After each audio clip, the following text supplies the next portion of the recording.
अच्छा जी, आखिरी बात कर रहा हूँ मैं अपनी। मैंने आपसे ब्रेक से पहले पूछा था कि साइन जो है वो कैसे काम करता है, साइन थीटा की अगर बात करूँ तो वो कैसे कैलकुलेट करता है चीज़ों को। तो आप में से किसी ने जवाब दिया,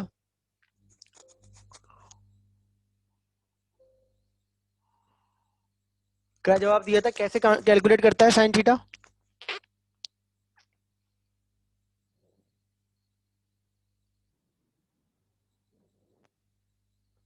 फॉर्मूले से। क्या ऐसा होता है कि आप जो है वो आपका जो साइन की कैलकुलेशन है वो इस तरह से होती हो कि वो कहता हो नहीं, एक टेबल बना लेता हूँ और यूजर जो भी वैल्यू बोलेगा मैं उस टेबल में जो है जाके देख लूंगा और यूजर को उसकी वैल्यू लाके दे दूंगा? ऐसा तो नहीं होता?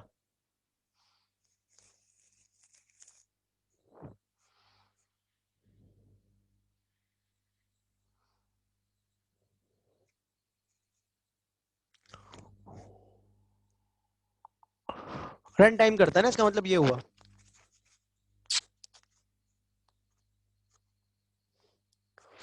तो बिल्कुल सही बात है, होना भी यही चाहिए, वरना तो अजीब सी बात हो जाएगी कि सर अगर ये हर वेंटिकल के लिए करे तो हम कैसे इतना बड़ा डेटाबेस बना सकते हैं, और कैलकुलेटर तो इतना। तो बेसिकली मैक्लॉरिन सीरीज यूज कर रहा होता है ना, याद है आपको? आपने पढ़ा होगा किसी अलजेब्रा अलजेब्रा के कोर्स में, लीनियर अलजेब्रा में या किसी डिफरेंशियल इक्वेशन में, टेलर सीरीज मैक्लॉरिन सीरीज शायद सुनी हो आपने। ठीक है। तो बेसिकली कॉन्सेप्ट क्या है कि आप लुकअप टेबल से काम कर ही नहीं सकते जहां पर आपके पास अनलिमिटेड या इनफाइनाइट परसिप्ट हो। तो कुछ ऐसा होना चाहिए जो कि स्मार्ट हो, यही काम तो एआई ने करना है। अब ये वाली बात तो समझाने की कोशिश कर रहे हैं हम यहाँ पर, ये देखें कि डिस्पाइट द हीट साइड अगर हम बना लें तो लुकअप टेबल वही काम कर रहा है जो हमें करवाना है। मतलब हम ये कह रहे हैं कि लुकअप टेबल वही काम कर रहा है जो हमें करवाना है उससे, लेकिन मसला क्या है, साइज उसका बहुत ज्यादा हो जाएगा क्योंकि मैनेज करना प्रॉब्लम है। The key challenge of AI, find out how to write programs that to the extent possible produce rational behaviour from a small amount of code.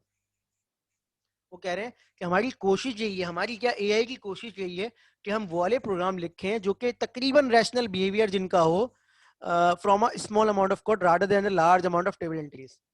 Table entries को रिप्लेस करना है स्मॉल अमाउंट ऑफ कोड से जो कि rational behaviour produce करें। ठीक है, example दी हुई है कि आप 5 line programs of Newton codes Newton method rather than huge table of square root sine cosine. वही वाली बात है ना, मैक्लॉरिन सीरीज लिख दो हल्की सी, वो हर चीज को कैलकुलेट कर देगी with some accuracy with some error. लेकिन हम यूज टेबल अगर बना दें तो काम वो भी कर रहा होगा लेकिन वो स्मार्ट नहीं होगा। पॉइंट समझ में आ गया हमारा कि what is the challenge of AI?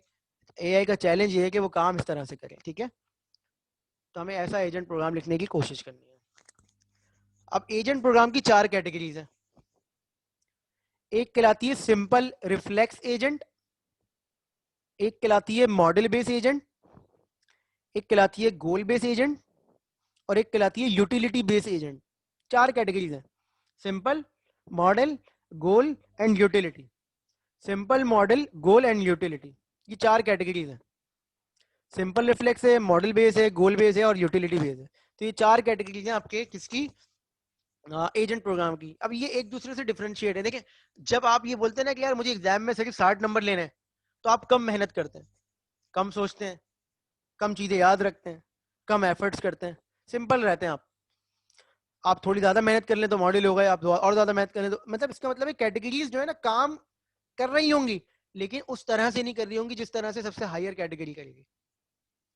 तो सिंपल रेफ्लेक्स एजेंट क्या करता है? सिंपल रेफ्लेक्स एजेंट कहता है भाई मैं तो कुछ भी नहीं कर रहा, मैं तो कंडीशन एक्शन रूल्स पे काम करूंगा। आप मुझे बोलो ये होता है ये कर लो, ये होता है ये कर लो, ये होता है ये कर लो, मुझे पूरी हिस्ट्री याद रखने की जरूरत नहीं है। और ये सिंपल रेफ्लेक्स एजेंट सिर्फ उस एनवायरनमेंट में काम करता है जो एनवायरनमेंट फुल्ली ऑब्जर्वेबल होता है, क्योंकि ये कहता है कि मुझे भाई हर एक कंडीशन के हिसाब से एक्शन बता दो, मैं परफॉर्म कर लूंगा। इसका मतलब ये इफ एल्स पे काम कर रहा होता है। ये किस पे काम कर रहा होता है? इफ एल्स पे काम कर रहा होता है। ये कहता है अगर ऐसा होगा तो वैसा कर लूंगा, ऐसा होगा तो वो कर लूंगा, बस। लेकिन डेफिनेटली एफिशिएंट है लेकिन नैरो है। नैरो क्यों है? क्योंकि आप कितने इफ एल्स देंगे। Are you getting my point? कि आप कितने इसको इफ एल्स देंगे कि ये काम करे। अब नॉलेज जो होती है ना, हमेशा हमेशा कभी भी सारी नहीं बताई जाती, कुछ सिस्टम खुद भी लर्न कर रहा होता है। मैं आपको ये बता दूं, मैंने आपको पिछली क्लास में एग्जांपल दी थी शायद, आई बिलीव मैंने दी होगी, कि मैं आपको ये बता दूं कि दुनिया में जितने भी क्रो हैं, कौवे, उनका डेटा दे दूं, या सिर्फ ये बता दूं कि कौवा होता कैसा है? तो आप बोलेंगे सर दूसरी वाली बात समझ में आ रही है, आप मुझे थोड़ी सी निशानी बता दें। तो मैं बोलूंगा भाई ब्लैक कलर का होता है, ये पर्टिकुलर साउंड निकालता है, ठीक है, उड़ता है। तो आप बोलेंगे ठीक है सर, रादर देन कि मैं आपको दुनिया के तमाम कौवों का डेटा दे दूं। तो नॉलेज जो है ना एक्सप्लिसिट ही नहीं आती, हमेशा इम्प्लिसिट भी होती है। इम्प्लिसिट का मतलब है अंदर से आ रही है, मतलब अंदर का मतलब है खुद से ड्राइव हो रही है। ये मैं आपको आखिर में बताऊंगा इम्प्लिसिट और एक्सप्लिसिट का मतलब क्या होता है। तो because knowledge sometimes can not be static, हम हमेशा नहीं लिख सकते। अच्छा, work only if the environment is fully observable, क्योंकि अगर एनवायरनमेंट फुल्ली ऑब्जर्वेबल होगा तो इसका मतलब है मुझे एनवायरनमेंट में तमाम कंडीशंस पता होंगी, तभी मैं तमाम कंडीशंस के कॉरस्पॉन्डिंग एक्शन लिख सकता हूं। ये पॉइंट समझ में आ रहा है मेरा?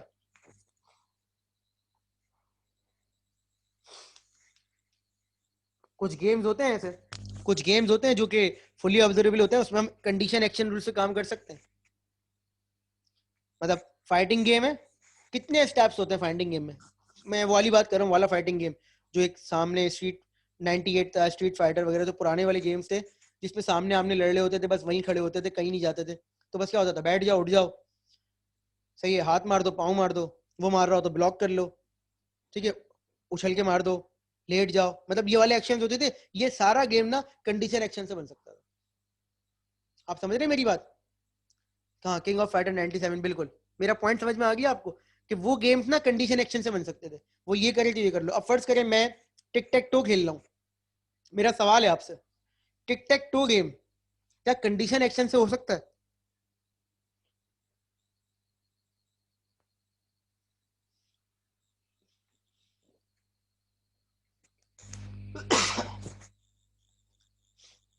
अच्छा चले, एक सवाल का जवाब दें।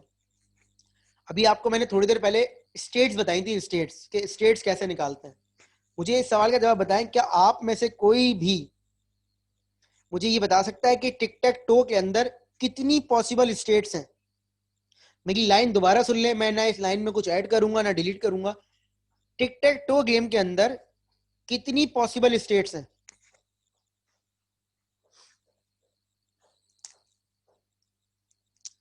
नहीं सर, नहीं नहीं नहीं नहीं, ये स्टेट्स की बात हो रही है, ये तो आप मुझे लेवल्स बता रहे हैं। स्टेट्स स्टेट्स, रुक जाइए, रुक जाइए, वरना आपकी और मेरी लड़ाई हो जाएगी यहाँ पर। नहीं, रुक जाइए, वरना हमारी और आपकी जंग हो जाएगी यहाँ पर। आपने हमारी बात ही नहीं सुनी। 3 की पावर 9, अरे सुन तो ले सर, सुन ले, थोड़ा टाइम दे दे मुझे। स्टेट्स का मतलब ये होता है, ये होता है, देखें मैं आपको दिखाता हूँ, ये देखें, ये तो आप मुझे लेवल्स बता रहे हैं, 9 जो बता रहे हैं ना लोग, वो लेवल्स बता रहे हैं। देखें, मैंने ये बनाया, ये एक स्टेट हो गई, सही है। अगर मैं यहाँ नहीं बनाता, यहाँ बनाता, तो ये भी एक स्टेट होती, यहाँ नहीं बनाता, यहाँ बनाता, तो ये भी एक स्टेट होती। समझ रहे हैं आप मेरी बात? अब अगर मैंने यहाँ बनाया है, आपने यहाँ बनाया, तो ये एक स्टेट हो गई। लेकिन अगर आप यहाँ नहीं बनाते, यहाँ बनाते, तो भी एक स्टेट होती। तो इस तरह की कितनी पॉसिबल स्टेट्स हैं? अब समझ में आया सवाल? बारियां नहीं, बारियां नहीं, इट्स नॉट अबाउट बारियां, ये बात ही नहीं हो रही, आप मेरी बात ही नहीं समझ रहे। ओवरऑल पॉसिबल स्टेट्स कितनी है, कितने कॉम्बिनेशन यहाँ पर मैच हो सकते हैं? 27 तो बहुत छोटा नंबर है सर। हाँ, पॉसिबिलिटीज, मैंने अभी थोड़ी देर पहले स्टेट्स बता दिया था ना आपको, तो मैं समझ रहा था आप स्टेट्स से समझ जाएंगे। ओवरऑल की बात कर रहा हूँ, ओवरऑल ये कितने कॉम्बिनेशन बन सकते हैं, कि टिक यहाँ आ गया तो क्रॉस यहाँ आ गया, तो ये कितनी पॉसिबिलिटीज है? 9 पावर 9 नहीं। हाँ, इस तरह से कुछ सोचे, 19,683 क्या है फॉर्मूला ये? हाँ बिल्कुल, ये जो तकी ने बताया, ये आंसर देख लें, तकी ने जो बताया वो आंसर देख लें, कि भाई क्यों इन्होंने ये बताया, सोच के बताएं। अब दो ही रीजन हो सकते हैं, 9 फैक्टोरियल, बिल्कुल। अब दो ही रीजन हो सकते हैं, या तो तकी दोबारा पढ़ रहे हैं, या तकी पहुंच गए सवाल तक। ठीक है, जो तकी दोबारा तो नहीं पढ़ रहे होंगे, तो तकी आंसर तक पहुंच गए। ठीक है, अब कैसे 9 फैक्टोरियल, इसको भी जस्टिफाई कर ले। कैसे जस्टिफाई करेंगे सर? सबसे पहले मेरी बारी है, मैं आपको समझा देता हूं। सबसे पहले मेरी बारी है।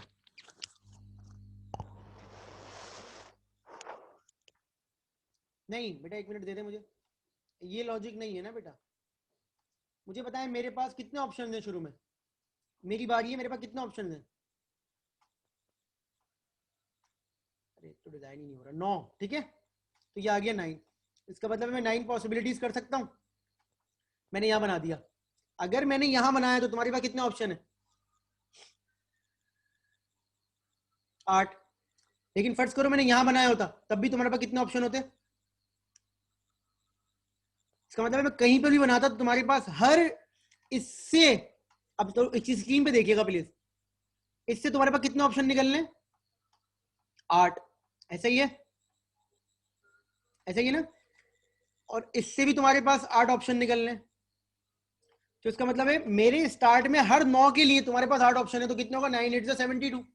ये बात समझ में आ गई? एक ट्री सोचे, ट्री, ये रूट है, ये रूट है, ये रूट हो गया, ये रूट हो गया। मेरे पास कितने ऑप्शन है? 9। ट्री का स्ट्रक्चर सोचिएगा, अभी मैं डिजाइन नहीं कर सकता, मेरे पास जगह नहीं है।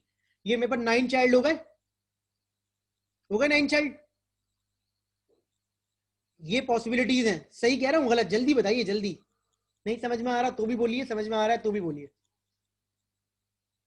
अगर ये मेरे पास स्टार्टिंग में ये पोजीशन है, तो आपके पास कितने ऑप्शन है? 9 ऑप्शन है, जहां पर आप अपना मूव परफॉर्म कर सकते हैं। यस और नो? आंसर नहीं आ रहा, क्या बात है? क्या नेट रुक गया मेरा?